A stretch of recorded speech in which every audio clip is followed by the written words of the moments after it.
It's Tuesday. That means it's time for a city council roundup. Where do you want to go with this today? I will start with a reminder that the opinions expressed in this piece are solely mine and not the opinions of the station, its hosts, or anything else that has to do with us. It's just me. It's my interpretation of how things went last night on what probably was a fairly important meeting as far as the future of local government goes. An important one. But when it comes to local politics, it's always important to note that there are councils in that chamber that are, in fact, politicians. And at the same time, people with opinions. They're tasked with a pretty difficult job to not only manage and make key decisions about the operation of the corporation of the city of Thunder Bay, but they're also given a role of representing its citizens and making decisions about the future of our community. Last night, these major roles that are councils and solely theirs were absolutely put to the test. At the same time, so was their ability to work together. But last night, their political stripes came out into play, and each of them, with the exception of one councillor who said nothing last night, spoke out about the Ford government and the strong mayor powers that were in front of them. It became about two things to me, and those things are this. Pushing back on the provincial government over something that you don't politically agree with, and something else that's far more important, and to me, that's trust. The city clerk did an exceptional job last night of opening the session and explaining to council what the strong mayor powers meant and what they might mean going forward. She also explained with a lot of care that there is a lot in front of them and there is a lot that we still don't know. She made that very clear last night. The government has a mandate to build 1.5 million homes over the next 10 years. For Thunder Bay, that mandate is 2,200 homes by October 2031. It's attached to the strong mayor powers, giving the mayor an enormous amount of power to speed up its commitment to build these homes, even though many councillors denied that the two things have anything to do with each other, and they absolutely do. This decision will eliminate red tape with decisions with city budget, how the city is operated, and at the same time will eliminate the need to keep going back to council for approval to do anything. This council is completely divided. Getting things done quickly is taking a long time in discussions, and at the end of those discussions, with the exception of the turf facility, which was unanimous at 13-0, all of the discussions about moving forward are all in a very, very tight vote.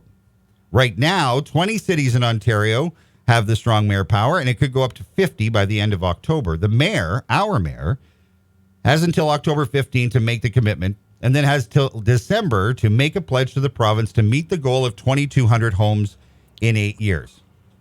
What does this get us? Well, this signing of this power will get the city between $500,000 and $600,000 a year for the next 3 years, $1.5 million from the government to help achieve the goal of these homes. This became a pretty big sticking point for council last night. Many said that the $1.5 million that we're going to receive for accepting the strong mayor's power isn't enough money to gamble with our democracy. It isn't enough funding to keep the mayor to give the mayor the ultimate power in chambers. It's just simply not enough. Yet, this is the group that, keep in mind, was given the task to save $2.2 million for next year's budget and have done absolutely nothing with it. So is it really about the money? So last night, Mayor Boshcoff brought forward his resolution. The resolution read this: with respect to the memorandum from Mayor Ken Boshcoff relative to strong mayor powers dated September 1st, 2023, we recommend in support of the mayor's letter to the Minister of Municipal Affairs and Housing confirming the City of Thunder Bay's housing target. That's the strong mayor's power. That was the resolution. And then the discussions began. For 3 hours, councillor after councillor gave their 2 cents on what this means for not only our community, but what it means for the plan to build homes. Homes that we need desperately. Not just Thunder Bay, but 1.5 million of them across the province. A lot of the councillors spoke on one thing. The most impassioned plea came from Councillor Andrew Folds, who asked council in a very strong and passionate way, what is the cost of democracy? Well, here's the thing. The mayor now gets power, if approved and if he signs, gets power to do a lot of things. One, is setting the local budget. He gets to make the budget. He gets to say how much our tax increases are. He gets to suggest what gets cut, and council can do nothing about it. That led to a discussion about why are we even having deliberations? Well, it can go one of two ways. The mayor can make the budget, or he can forfeit making the budget and give it back to council to make the budget. I want to remind you that many on this council and councils previous have been here before and have had nothing but struggles in making the budget and making the cuts where they're needed. Just look at the $2.2 million that we needed to come up with. They've done very little and have pushed everything back. One guy now has the ability to say to administration, this is what we want. So the budget is a sticking point. The other part that came up at length was the HR component of this. The mayor with strong mayor's powers can fire anyone. And at the same time, those firings come with significant HR implications. Obviously, if you fire somebody without cause, it's going to cost you a lot of money. Sure, it gives him a magic wand to make HR decisions, but will he make those kinds of decisions? It goes back to the original point. This discussion last night was 150% about trust.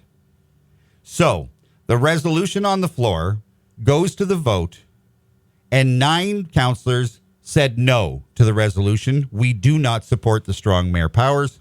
4 of them did. The mayor, regardless of the outcome of the resolution, has the ability to sign the papers. Breaking news, he will sign them this week. He will become a strong mayor by this week. Council can do nothing about it. But here's where I have a little bit of a problem with the whole discussion last night. A lot of councillors stepped up to give their opinions, which they are more than rightfully able to do, and it's why they're there. And all of them that did say something against this resolution started with, we're not talking about the current mayor, we're just talking about mayors in general. Well, we're not talking about mayors in general, we're talking about our current mayor. And what you did last night, even though setting it up to say it's not about Ken Boshcoff, you made it about Ken Boshcoff. And the fact that you are against these changes 100% says you are against giving Ken Boshcoff the power for the next 3.5 years. You can deny that all you'd like, but the fact that you've turned down that power and you don't want him specifically to have that power says a lot, because you'd rather have that power. And you are only one vote. And now, in a lot of ways, he's all of the votes. So is it really about the Ford government's policy, or is it about your ability to trust the guy and the man that is in that chair now? Ken Boshcoff has no black marks on his record. He has been a steadfast politician for 30 plus years in this community. Even when he wasn't in council chambers, he was a community leader. You're now suggesting that this mayor is going to wave a magic wand and fire everybody and make decisions about budgets that are going to end our democracy and that are going to turn our community upside down. Well, here's what's actually going to happen. Ken Boshcoff no longer has to go to a dysfunctional council to ask for approval to do anything, because you can't get it together to vote together on anything. He's the guy now that's going to push things forward without the bickering in council chambers and 2-hour discussions about one little point. He's going to push things forward. And that's what the strong mayor power is about moving things forward and getting things done without having to go back to mom and dad in council chambers to make a decision, which this council and the term prior proved more than once they have difficulty making decisions together. So here we are. This week, the mayor will sign the papers, and he'll become another strong mayor in the province of Ontario. And we have a commitment to build 2,200 homes in the next 8 years. Yes, it'll land us about $1.5 million over the next 3 years from the government, but that's not what it's about. It's about getting things done. And with his track record, this mayor is the mayor to do that. Just my opinion. A powerful discussion last night, but the whole discussion about how this is destroying our democracy is missing the point. To recap, you said 20 cities across Right now Ontario have right strong now. mayor powers, From yeah. what I understand, Sudbury and Sault Ste. Marie said no. North Bay is reviewing it, but It's ultimately up to those mayors, just Yeah. like it's ultimately up to Ken Boshcoff. all right. It's a difficult discussion because when you look at the amount of power that he has, it absolutely makes sense. But ask yourself this. Think back to previous mayors. Is this a power that you would have given all of the mayors that we've had prior? Maybe not. Is this the mayor to have this power? In my opinion, he absolutely is. And I can't recall if you touched on this. And just for clarification, this term with Mayor Ken Boshcoff, 3.5 years. So say he doesn't decide to run again or whatever. Does this continue on for the next mayor? That was because of this commitment of 8 years. That was a long discussion 2031 last night. And yes, the power does. is in place until the provincial government takes it away. Takes away. If you agree to it, this is it. You decide and you. The next mayor has the ability to say yes to it and continue on or not. But it's not. It is not okay. forced upon them. Got it. But council has no decision to make here. It's up to the mayor. That's going to make the next mayor's race very interesting, isn't it? About who's going to run for that responsibility to be in charge, completely in charge. So Mayor Ken Boshcoff signs this letter of intent to do this. I don't think Mayor Ken Boshcoff will abuse these powers. I don't think he will. To me, that was it. You know, the questions about HR, the mayor has the ability, as soon as he signs off on this and finishes his pledge in December, to fire Norm Gale without cause. Can you imagine the financial implications of that? Yeah. This is not the guy that is going to go in there and abuse that power. I strongly believe that. I pray to God that I'm not wrong. But I don't think that's what this is about for the mayor. I think what it's about for the mayor, in my opinion, is that it gives us leverage when competing for dollars and growth in our community to just go and get it done and do what he thinks needs to be done to attract people here. One of those things is they need a place to live. And so 2,200 homes over 8 years is not unreasonable when we're doing 200 a year now. It's not unreasonable. But to make it about the man and the position, even though you claim it's not about the man or the position, you were speaking to our current mayor, who, by the way, took all of that criticism incredibly graciously last night.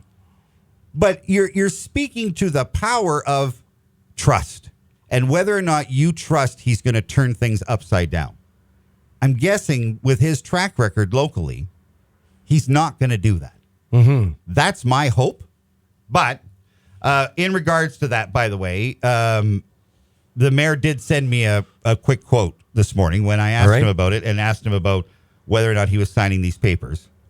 He said this, and I quote, have to reassess the approach as to what is best for the city, as some councillors made valid points, but they refuse to understand the need for infrastructure in housing during the mining boom that's coming. We are in fierce competition with Minnesota, which is why the province is so willing to help us. It's not about his power. It's about his ability to help us grow. All right. And, for a recap of what this fund actually is, you can just Google it. And, John explained it, obviously, but it's called the Building Faster Fund Program. And that's what it's all about. There's a lot of money there. So, it was a powerful discussion, but to me, it comes down to trust. Let it happen. Let's see what happens. All of the optics and all of the responsibility with this enormous amount of power, all of this responsibility is on the mayor.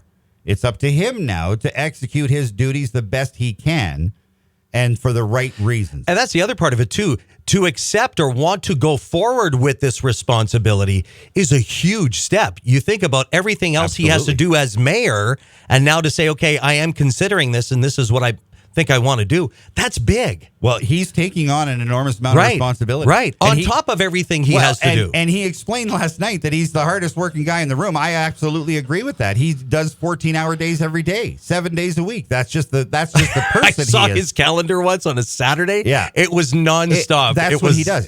But this now adds to all of that. And I think what it really will come down to, if you're worried about taxes and you're worried about expenses, there's going to be a little bit of hurt if this mayor is doing this budget on his own.